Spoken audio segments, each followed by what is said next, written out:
السلام علیکم ورحمۃ اللہ وبرکاتہ۔ الحمد للہ رب العالمین والصلاة والسلام علی اشرف الانبیاء والمرسلین، اما بعد فاعوذ باللہ من الشیطان الرجیم، بسم اللہ الرحمن الرحیم۔ قال اللہ تعالی فی القرآن المجید والفرقان الحمید، والسابقون الاولون من المہاجرین والانصار والذین اتبعوهم بإحسان رضی اللہ عنہم ورضوا عنہ وأعد لهم جنات تجری من تحتها الانہار خالدین فیہا ابدا ذلک الفوز العظیم۔ وقال رسول اللہ صلی اللہ علیہ وسلم اکرموا اصحابی فإنہم خیارکم ثم الذین یلونہم ثم الذین یلونہم۔ ہر قسم کی حمد و ثنا صفت و صفات کی بریائی بڑائی اللہ وحدہ لا شریک کے لیے، اور بے پناہ محبتیں عقیدتیں درود و سلام ساقی کوثر شافی محشر رحمت للعالمین حضرت محمد صلی اللہ علیہ وآلہ وسلم کے لیے۔ معزز سامعات، جو آیت مبارکہ آپ کے سامنے تلاوت فرمائی ہے اس کا ترجمہ کچھ یوں ہے۔ سورۃ توبہ کی آیت نمبر 100 کے اندر اللہ رب العالمین نے ارشاد فرماتے ہیں، اور مہاجرین اور انصار میں سبقت کرنے والے سب سے پہلے لوگ وہ لوگ جو نیکی کے ساتھ ان کے پیچھے آئے، اللہ ان سے راضی ہو گیا، وہ اللہ سے راضی ہو گئے، اور ان کے لیے ایسے باغات تیار کیے ہیں اللہ نے جن کے نیچے سے نہریں بہتی ہیں، ان میں ہمیشہ رہنے والے ہیں، اور یہی بہت بڑی کامیابی ہے۔ یہ جن سے اللہ راضی ہوا اور وہ اللہ سے راضی ہوئے، ان سے مراد صحابہ کرام رضوان اللہ اجمعین ہیں۔ اسی طرح جو حدیث مبارکہ عربی عبارت میں آپ کے گوش گزار کی مشکات المصابیح میں مناقب صحابہ رضی اللہ عنہم اجمعین سیدنا عمر رضی اللہ تعالی عنہ سے مروی روایت ہے، رسول اللہ صلی اللہ علیہ وسلم نے فرمایا، اکرموا اصحابی فانہم خیارکم، میرے صحابہ کی عزت کرو، میرے صحابہ کی تکریم کرو، میرے صحابہ سے محبت کرو، فانہم خیارکم، کوئی شک نہیں ہے اس بات میں کہ بے شک وہ تم میں سے سب میں سے بہترین ہے۔ ثم الذین یلونہم، پھر وہ لوگ ہیں جو صحابہ سے ملے، صحابہ کے بعد کے لوگ صحابہ سے ملے، ثم الذین یلونہم، پھر وہ لوگ جو صحابہ کے بعد ملنے والوں میں سے بعد میں ملے۔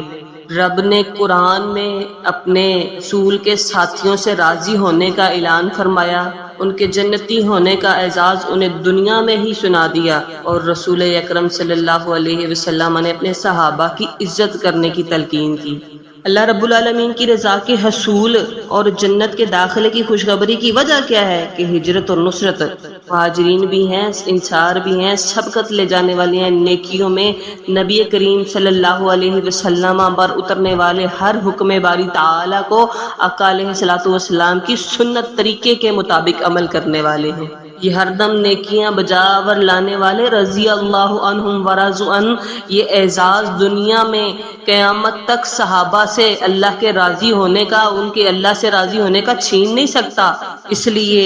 اس اعزاز پر ملنے والی بشارت بھی ہمیشہ ہمیش کے لیے ہے، دائمی ہے، اور یہ اعزاز، یہ بشارتیں جنت کی اللہ رب العالمین کسی مرتد کو نہیں دے سکتا۔ جیسے کوئی لعین اٹھ کر یہ کہہ دے کہ فلاں صحابی بعد میں مرتد ہو گیا تھا، فلاں صحابی فلاں کا باغی تھا، فلاں صحابی فلاں وقت میں خلاف شریعت چلا، لعنت کی ہے اللہ کے رسول نے اپنے الفاظ سے صحابہ پر طعن و تشنیع کرنے والوں پر، صحابہ کو گالی دینے والا، صحابہ پہ طعن کرنے والا خود مرتد اور کافر ہو سکتا ہے، صحابہ دین سے ہٹنے والے ہو سکتے نہیں۔ کیوں؟ کیونکہ اللہ کسی ایسے شخص کو اپنی رضا اور جنت کی خوشخبری دے ہی نہیں سکتا جس کے متعلق اللہ کو علم ہو کہ یہ بندہ مرتد ہو جائے گا، یہ اسلام سے، اسلام والوں سے کوئی کسی قسم کی بغاوت کرے گا۔ تو کتنے ہی بدبخت اور لعنتی ہیں وہ لوگ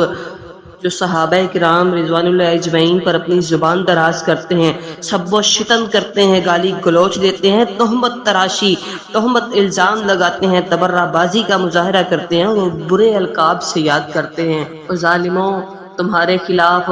نبی پیغمبر صلی اللہ علیہ وسلم نے ارشاد فرمایا، متفق علیہ روایت ہے صحیح بخاری مسلم کے اندر سیدنا ابو سعید خدری رضی اللہ تعالیٰ عنہ بیان کرتے ہیں، نبی کریم صلی اللہ علیہ وسلم نے فرمایا لا تسبوا اصحابی، میرے صحابہ کو گالی نہ دو، لا تسبوا اصحابی، میرے صحابہ کو گالی نہ دو۔ اگر تم میں سے کوئی احد پہاڑ کی برابر بھی سونا خرچ کرے اور ان میں سے کوئی صحابہ میں سے کوئی ایک مد اور نہ ہی آدھے مد خرچ کرنے کے برابر ثواب کو نہیں پہنچ سکتا۔ اس وقت میں مد پیمائش کا ایک آلہ ہوا کرتا تھا جس کی موجودہ دور میں تقریباً علماء کرام کے مطابق پاؤ یا آدھا پاؤ پیمائش بنتی ہے۔ آدھا پاؤ اور احد پہاڑ، اتنا بڑا پہاڑ خرچ کرنے کے برابر کوئی مقابلہ ہے ہم عام انسانوں کا اور صحابہ کی نیکی اور صدقہ و خیرات و خرچ کرنے کا؟ ان کی عظمت، ان کی شان، ان کی فضیلت، ان کا مقام اللہ اور اللہ کے رسول کے ہاں بہت بلند تھا، بہت بلند، اور قیامت تک ہمیشہ رہے گا انشاءاللہ۔ یہی نہیں، سنن ترمذی کتاب المناقب کے اندر رسول اللہ صلی اللہ علیہ وسلم نے فرمایا، عبداللہ بن مغفل رضی اللہ تعالیٰ عنہ صحابی رسول حدیث بیان کرتے ہیں کہ آقا علیہ الصلوۃ والسلام نے فرمایا، میرے صحابہ رضی اللہ عنہم ورضوا عنہ کے بارے میں اللہ عز و جل سے ڈرا کرو، اللہ عز و جل سے ڈرا کرو، میرے صحابی رضی اللہ تعالی عنہم کے بارے میں اللہ عز و جل سے ڈرا کرو، اللہ عز و جل سے ڈرا کرو، میرے بعد انہیں نشانہ نہ بنانا، کیونکہ جس نے ان سے محبت کی تو اس نے میری محبت کی وجہ سے ان سے محبت کی، اور جس نے ان سے بغض رکھا، صحابہ سے بغض رکھا، تو اس نے میرے بغض کی وجہ سے صحابہ سے بغض رکھا، اور جس نے انہیں ستایا اس نے اللہ عز و جل کو ایذا تکلیف دی، اور جس نے اللہ عز و جل کو تکلیف دی تو قریب ہے کہ اللہ عز و جل اس کی پکڑ فرما لے۔ اور جہاں رب کا رسول صحابہ کی تکلیف کو اپنی اور رب کی تکلیف بیان کرے اور بغض کو اپنا اور رب کا بغض بیان کرے، تو بتائیں اس شخص کا کائنات کے اندر اللہ اور اللہ کے رسول سے محبت کرنے کا دعویٰ سچا ہو سکتا ہے؟ اسلام سے اس کا کوئی تعلق ہو سکتا ہے؟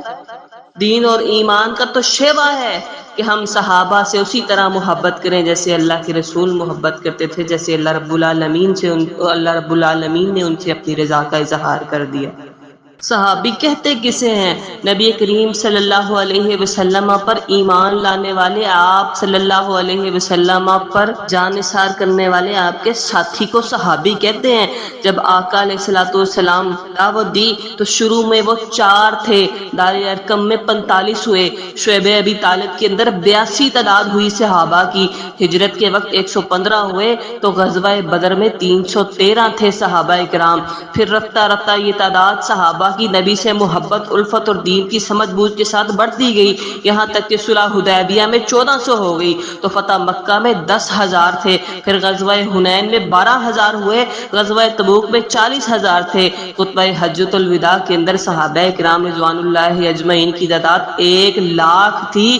آقا علیہ الصلوۃ والسلام نے 23 سال نبوت و دعوت کا فریضہ سر انجام دیا۔